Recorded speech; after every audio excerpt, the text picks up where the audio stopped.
intermediado por aplicativos. Desde então, a gente tornou público uma carta de princípios, onde a gente defende a necessidade de construirmos um modelo de regulação e, recuperando um dado que foi trazido, permitindo, que para nós é um dos pontos mais importantes, a inclusão previdenciária desses trabalhadores dentro do sistema público de previdência, porque há efetivamente um déficit de inclusão, e ao mesmo tempo garantindo os aspectos positivos desse nova forma de trabalho, que é a flexibilidade, a autonomia, tudo que já foi trazido aqui na apresentação do deputado Agrobon, e que é efetivamente um dos principais pontos positivos apresentados pelos trabalhadores, sejam eles motoristas, sejam eles entregadores.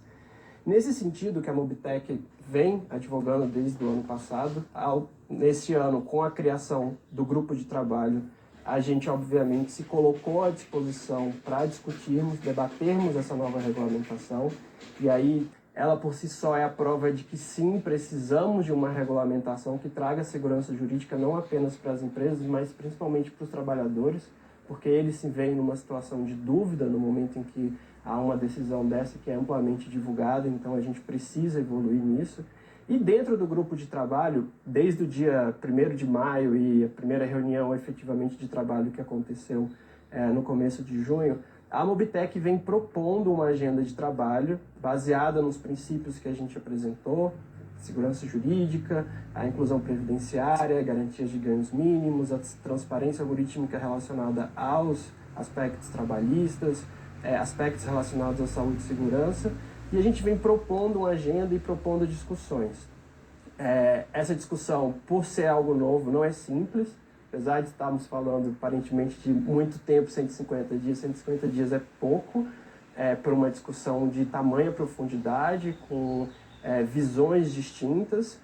A gente evoluiu em vários aspectos a respeito dessa regulamentação, evoluímos numa metodologia de cálculo apresentada pela Mobtech a respeito de ganhos, evoluímos em alguns aspectos relacionados, e eu acho que isso é um consenso sobre a necessidade de inclusão previdenciária, mas a gente entende que aí ainda há alguns pontos a serem debatidos para que a gente possa chegar a um consenso dentro desse grupo de trabalho, e que efetivamente, no momento posterior a isso, e acho que esse é um ponto bastante importante que se traga, quando a gente fala de segurança jurídica, é preciso que tenha uma lei sobre o tema. Então é preciso que o legislativo, em algum momento, ele vai ser o protagonista dessa discussão, porque a gente precisa trazer segurança jurídica e equilíbrio concorrencial para que todas as empresas, e não apenas as empresas que estão ali sentadas naquele grupo, todas as empresas estejam sujeitas a essa regulamentação que vai ser editada.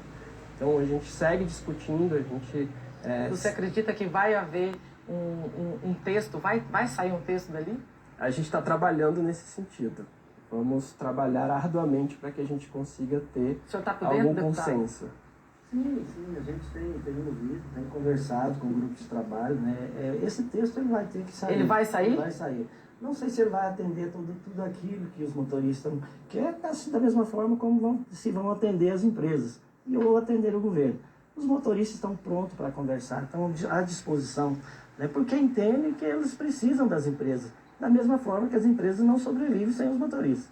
E o governo precisa arrecadar, então eles entendem também que tem que ser recolhida alguma coisa relacionada à INSS. Então eu acho que dá para chegar num consenso que fique bom para os três lados, né? O motorista, claro, é o principal, é o trabalhador, é ele que trabalha, é ele que busca ali todos os recursos que serão repassados, tanto para o governo como para as empresas. Então precisa ser valorizado, e eles estão buscando justamente isso. Eu não sei se é só esse ponto que está pegando, mas eu sei que pelos comentários na internet, e eu já vou passar a bola para o deputado Augusto Coutinho, porque, gente, o deputado Augusto Coutinho, ele é relator de um projeto que propõe regulamentação para essa área, nessa relação entre motoristas e entregadores e as empresas que prestam, né, o serviço pelo aplicativo, que oferecem os aplicativos. E, para você ter uma ideia, só esse projeto que o deputado Augusto Coutinho está relatando, ou seja, ele é o responsável por juntar todas as ideias e formatar um texto final, são mais de 50 projetos que caminham juntos. Né? Então, assim, ele está juntando todas essas ideias num texto só, e para você imaginar o tamanho da delicadeza do tema, né? Dos temas desse GT foi estabelecer um valor mínimo, né, que está sendo discutido lá, que a Mobitech, me corrija se eu estiver errada, André, por favor, propôs o valor mínimo por hora trabalhada, né, R$ 12 para motocicleta, R$ 6,54 para bicicleta e R$ 10,86 para carro, por hora trabalhada. Para entregadores. Isso, para entregadores, né? E a... Não, mas acho para que... transporte de passageiros foi 21 e 22 por hora trabalhada. Isso, transporte de passageiro 22, isso mesmo, tá certo. Aí, a gente vai nos comentários, aí a gente tem uma página aqui no nosso site da Câmara, todas as propostas, a gente tem uma enquete e a gente tem uma área de comentários. As pessoas podem comentar e, obviamente, isso não tem teor científico nenhum. Isso aí é só uma forma das pessoas participarem do processo, né?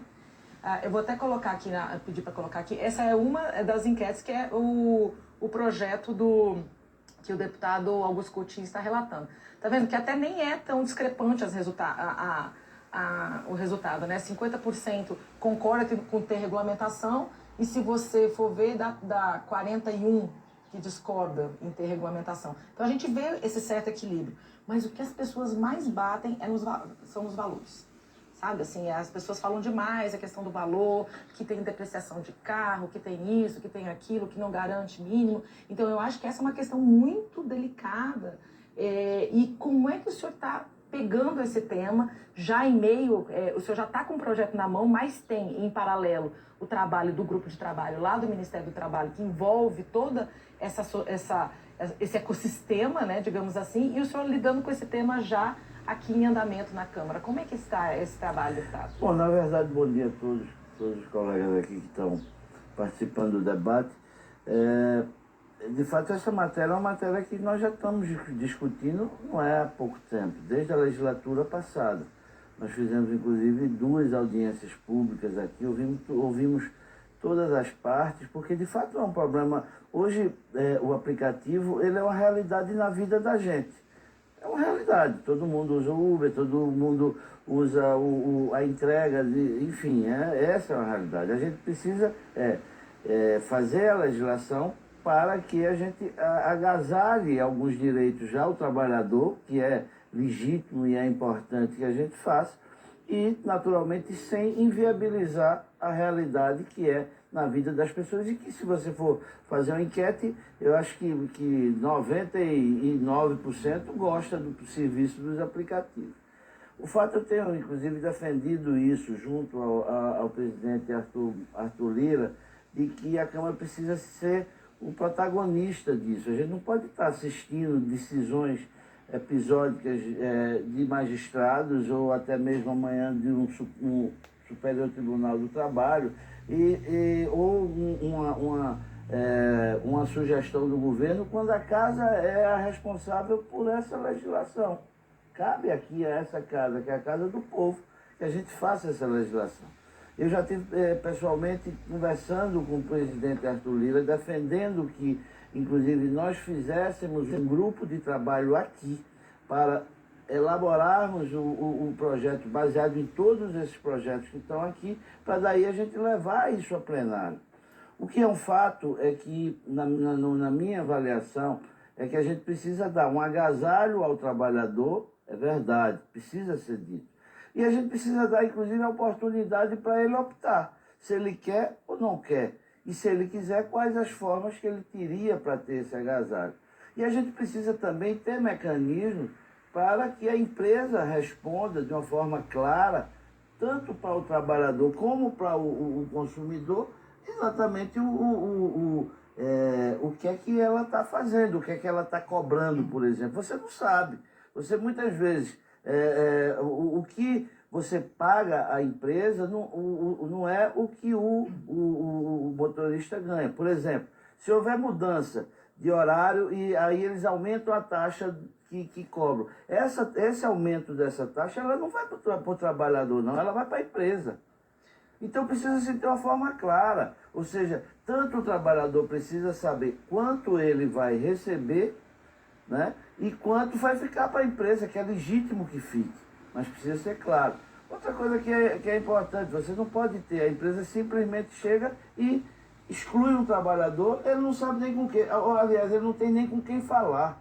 Ele fala com a plataforma de internet. E ele não sabe, ele foi excluído da plataforma, muitas vezes era o trabalho dele, ele foi excluído.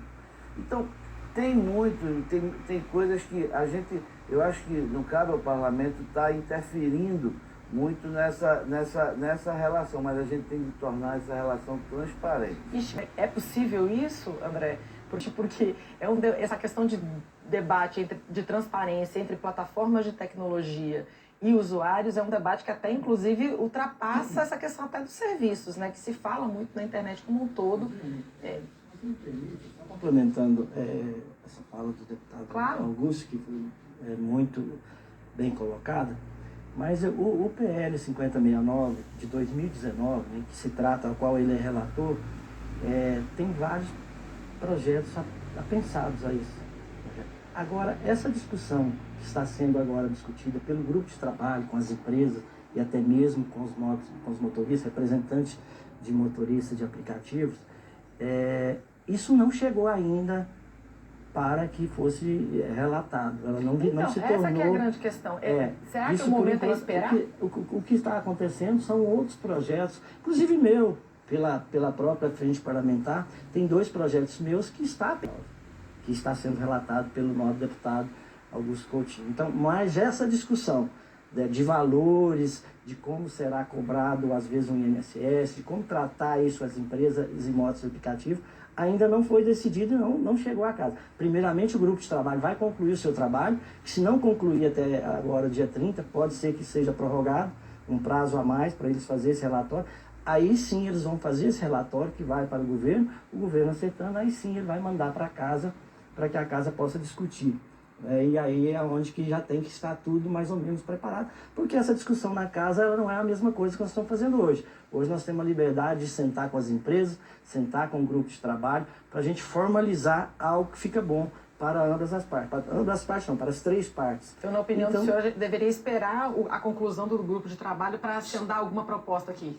Não, aquilo que já está sendo relatado pelo deputado, ele sim vai relatar que são vários projetos que são importantes também para os motoristas de aplicativos. Na verdade, ele pode ser, o relatório ele pode ser agasalhado, ou pode ser pensado nesse qualquer mesmo. sugestão que seja dada, inclusive do grupo de trabalho. Sim. Na verdade, esse grupo de trabalho, no meu entender, ele vai fazer ou dar ao governo elementos para que o governo mande um projeto de lei. Justo. E o que nós defendemos, o que eu defendo, é que a gente não precisa que o governo mande, não. Aqui é a casa de legislar. Justo. Aqui é que nós temos de fazer Isso já a tem lei. projetos em Nós andamento. temos de Projetos ouvir novos. todo mundo.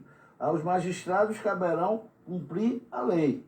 As empresas caberão cumprir a lei. E a gente precisa fazer a lei ouvindo todas as partes, com o intuito de proteger o trabalhador, deixar claro, ou seja, essa relação de trabalho, e também a gente não inviabilizar o serviço que, como eu falei no início, no meu entender, é importante para a nossa vida. Sim, hoje já tá nós já nos acostumado. incorporamos a eles.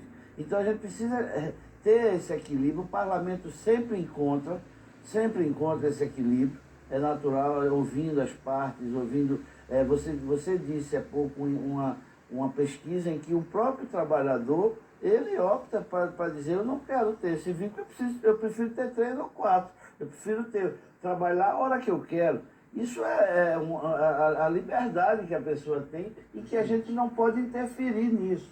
O que a gente precisa, sim, é agasalhar o trabalhador, por exemplo, quando ele estiver trabalhando. Se ele sofre um acidente de trabalho e que vem a ter ou um óbito ou até mesmo uma inviabilidade de poder trabalhar, seguir um acidente de carro, e que ele precisa ter alguma segurança disso aí.